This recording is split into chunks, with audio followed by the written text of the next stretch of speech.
Hello there, ladies and gentlemen. This is Boisterous, joined by Cadoink, bringing you some action from round 1 of the Forum Cup Diamond and Up.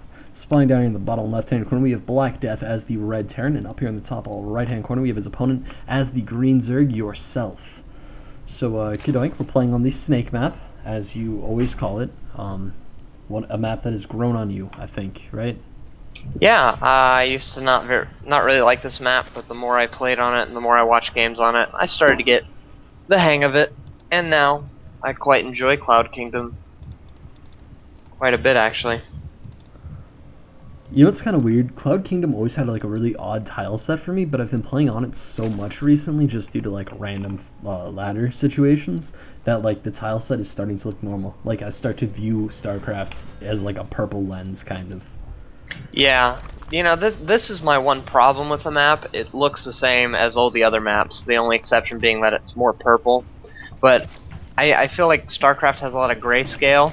Lately, Ohana and Tal'Darim Altar are kind of the only maps in the rotation that's been popular that aren't using that tile set. Yeah. And so I really want some more maps. ESV just actually came out with a giant anniversary map pack. Oh, I really want some of those maps to be on ladder. Yeah, me too, just for the sake of variety. Yeah. And because they were originally Brood War maps, and I want to see how they would play out in the StarCraft 2 format. I would love to see that as well. Yeah, StarCraft 1 Brood War had some great maps in it. Of course, it had 12 years under its belt, but had some great maps, and it'd be nice to kind of take some of those and port them over to StarCraft 2 and kind of balance them for StarCraft 2. Although at the same time, I think it's better just to make new maps. However, like those maps are actually not exactly the same, which is what makes them really good. Like I don't think any of those maps have reverse ramps, because reverse ramps used to be a really popular thing in Brood War, and that was when your main, the ramp leading into your main, was actually a ramp down, and it really forced a lot of players to go for fast expansions because there was nothing else you could do. It was very hard to hold any sort of contain when you're fighting up a ramp. Yeah. I would love to see a map like that, though. Just one. Just for the sake of having it and seeing what sort of things would go down. I don't know. I really like variety, and I feel like a lot of the maps are very, very similar.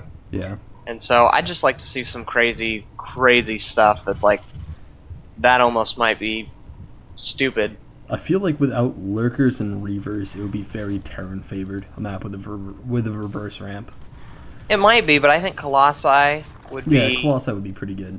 That would be really good. I think Zerg would kind of get shafted on that on a map that has a ramp down, because Blink play, first of all, would be insane on a map like that. It would be ridiculous. It would be absolutely ridiculous. You would not even need to get an observer. You would not need a robo facility on a map like that. It would be oh my god, just be stupid. If anybody's wondering why we're talking about random stuff so much, it's because this is literally the pinnacle of standard. Yeah, we have actually a 3-base Terran coming out, which I like. I like this sort of greedy play, getting that double gas up a little bit later to favor that third command center. And the Zerg player just getting his expansion up at the usual time, getting out a Spine Crawler. Has his pool, doesn't have a gas quite yet, doesn't really need it at this point, but you know, he can opt to get that whenever he feels he needs Zergling speed. And so, very standard game. Yeah, definitely. And I don't know what's up with all these new bunker placements, but I've been seeing these all the time, like where BlackDeath is placing his bunker.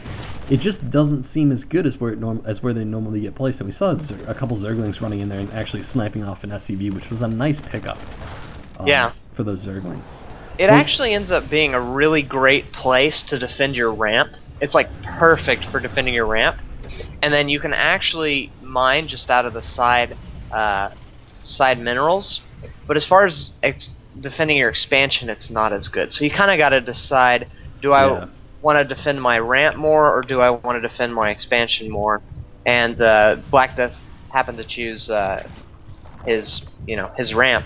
Interestingly, we see yourself going for 4 gas all at once, which would tend to lead me to believe that he's going for some sort of muta play, as that's kind of the only thing you need this much gas for early on. Yeah, I don't. going for 4 gas at the same time is literally just a lead-in to mutas for most players, because that's the only time you will ever need 1200 gas as soon as your layer finishes, or as soon as, you know, your tech building that you choose after the layer finishes, which is usually going to be a Spire. Yeah. Because, you know, you're not going to make 10 infestors. That would just be not the wisest decision in most scenarios. Yeah, and he's going for a Baneling Nest as well as the double Evo Chamber, so it looks like we'll have a Mutaling, Baneling sort of deal, which I think is a strong choice. I also like how he's using these Evo Chambers to kind of shorten the choke, make it a little less fat. Yeah, it's pretty And nice. then he's getting his upgrades. And it's actually odd because yourself, at this point in the game, especially for having a couple extra queens, his creep spread is actually quite limited. Usually most players at like the 8-minute mark have it literally expanding across the map, at least to the halfway point. He has kind of been a little bit less on the creep. He can kind of afford to do that because he's not going for something a little slower. Yeah. But at the same time, you always want to have that creep. You always want to have that vision. And actually, he is going for an infestation pit. Wow, so it looks like he just wanted early Baneling speed and early burrow. And early as +1/+1. He basically went for every possible upgrade that the Zerg has to offer at this point. Which I guess it's going to be sense.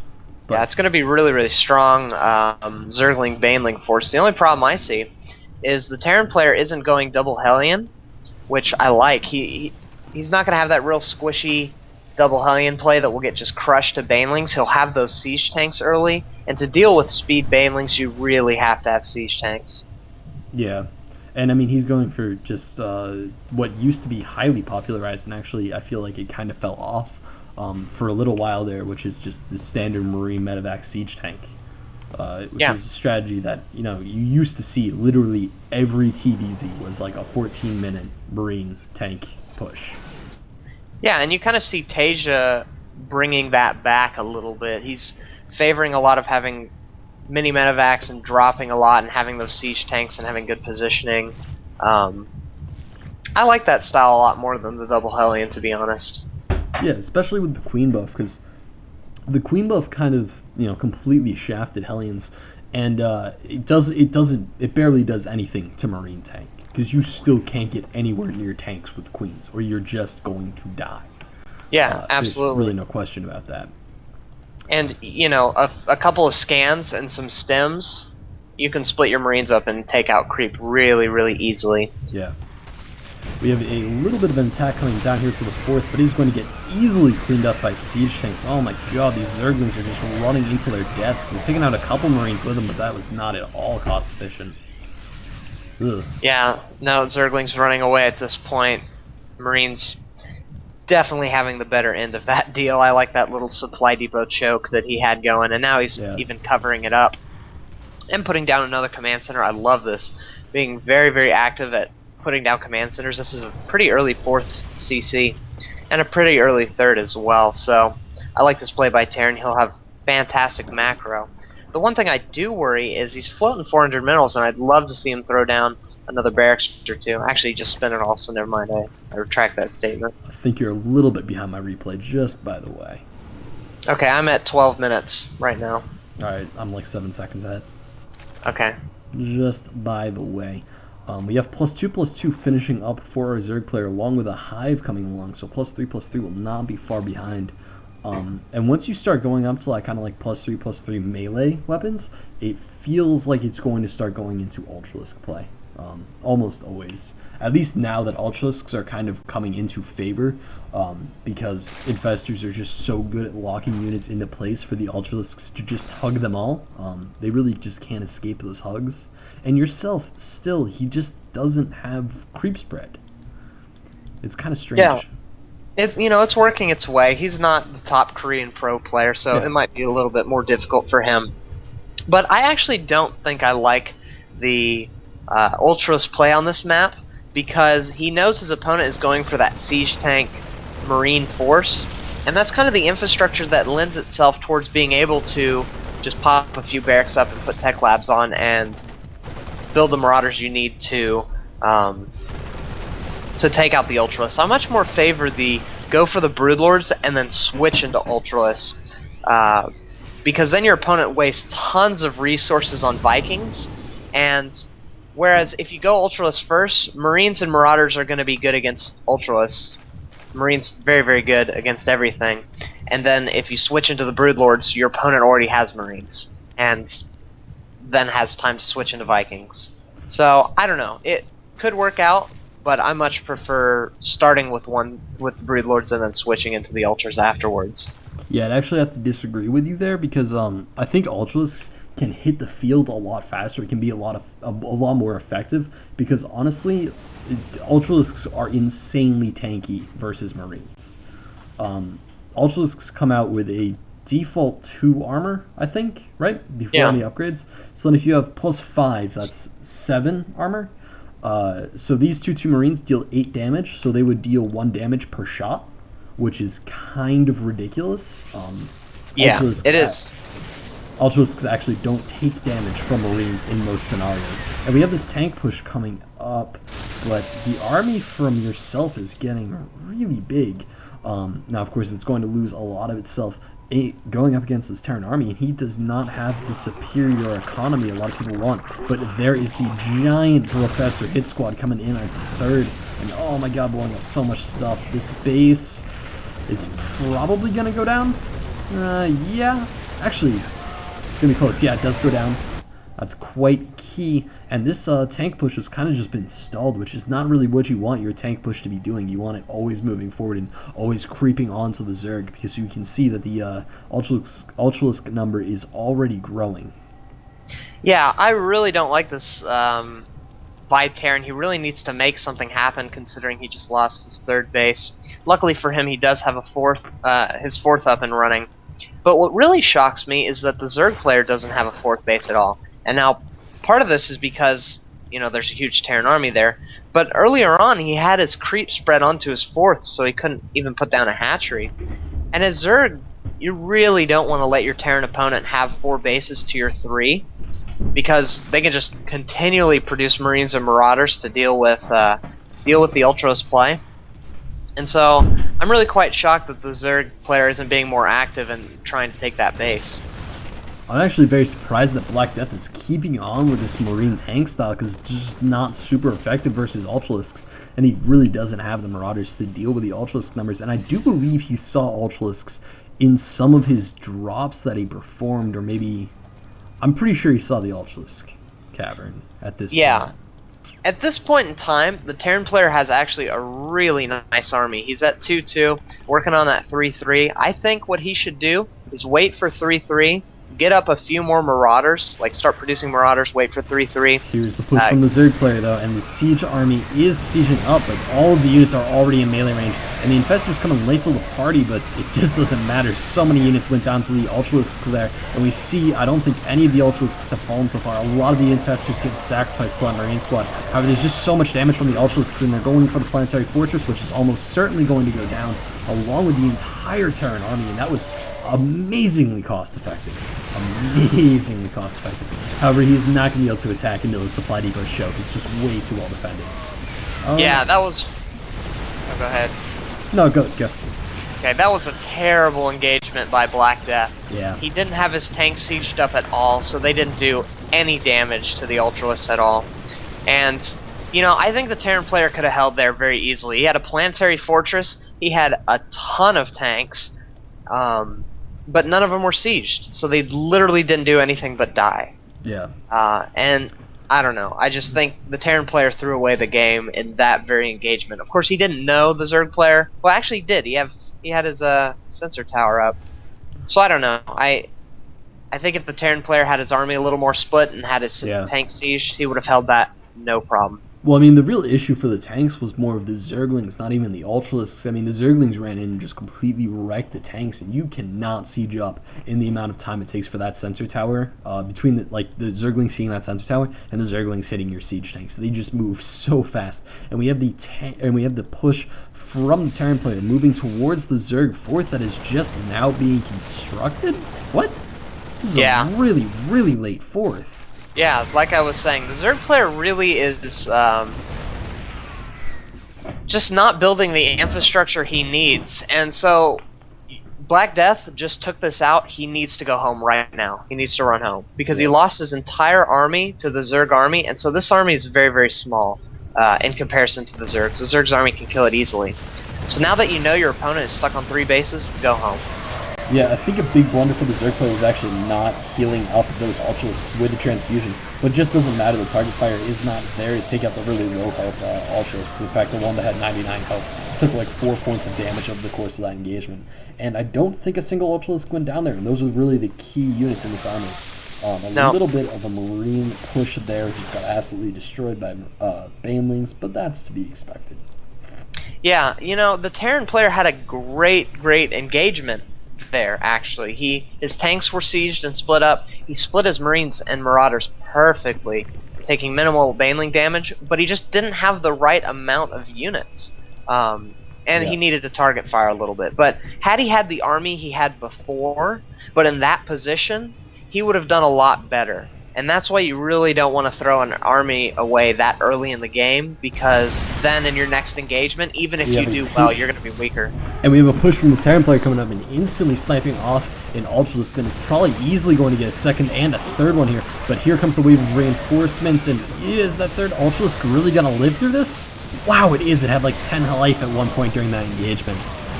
Jeez, oh man. Another Ultralisk does go down, and there finally the 10 health Ultralisk dies. But, I mean, this is still, it's not an awful engagement for the Zerg player. It's definitely not what you want to do, especially when you're down in bases, at least for the next certain amount of seconds. And this, as a matter of fact, is going to scout out the 5th base, which is quite key. That's a really good scout. And here comes kind of a really tiny push from the Zerg player.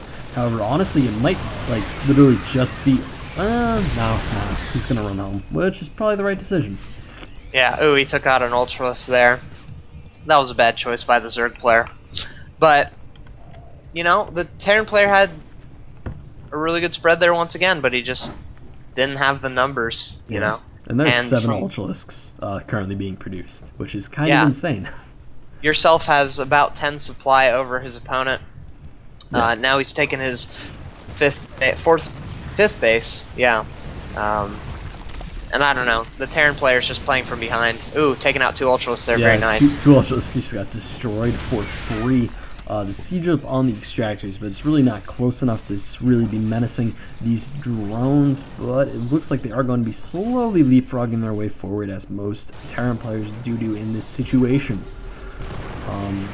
And there is finally able to kill off some of the fringe drones. Zerglings moving in, but honestly, there was like 6 Zerglings. That wasn't going to do anything.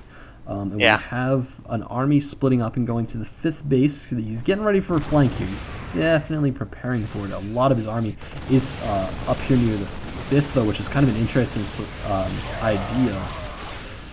Yeah, he went up to the 5th to take out a little squad of Marines and Marauders that was harassing that base, and then it's also going to allow him to do that flank. The Ultras coming in at this time, as well as the Infestors. Tanks doing as much damage as they can, but Zerglings coming in from behind, and this army is just going to crumble. Yeah, and that was kind of the last real big engagement that the Zerg player kind of needed to win. The Terran player does have still a sizable force, however, the Zerg army is just so much larger. I mean, 6 Ultralisks is nothing you want to joke around with, especially when your siege tanks aren't sieged like that, and this is just going to get absolutely wrecked. Yeah. All of the tanks going down, the Marines and Marauders doing the best they can, but it's just, I don't think it's going to be enough to take out all of these Ultralisks. Yeah, 3 Ultralisks left at this time, as well as some infested Terran. The Ultras just kind of going through and hugging some Marines here and there.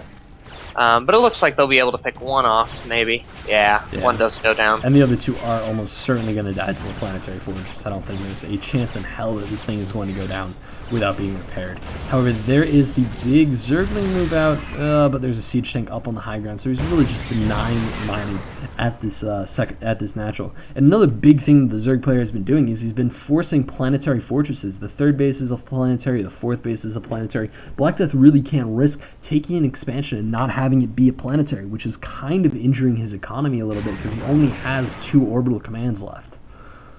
Yeah, you definitely want that mule count. Mules being so pivotal in the late game when you have to free up some supply with your SCVs. Yeah, the Terran player just he's in between a rock and a hard place. I mean, I don't know what he can do at this point. Yeah, definitely. We have him moving out to the 4th base and actually managing to kill that hatchery, which is really nice, but it's just not the amount of damage he needs to do. The Zerg army kind of stalling for a little bit there. That was a little bit awkward, but these 4 Ultralisks have yet to take a shot, and they finally do take a shot, but everything's dead, so it doesn't really matter. And there's the GG from BlackDeath and the Leaf. There's just nothing else he could do.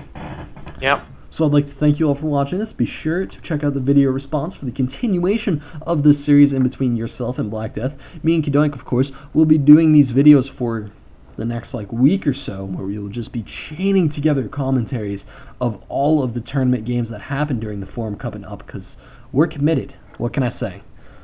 Anyway, if you want to check out his stuff, you can head on over to youtube.com/user/Cadoink Studios. And if you want to check out any other games I've commentated, you can head on over to youtube.com/user/Boisterous SC2. And with that, this is Boisterous. This is Cadoink. Signing out.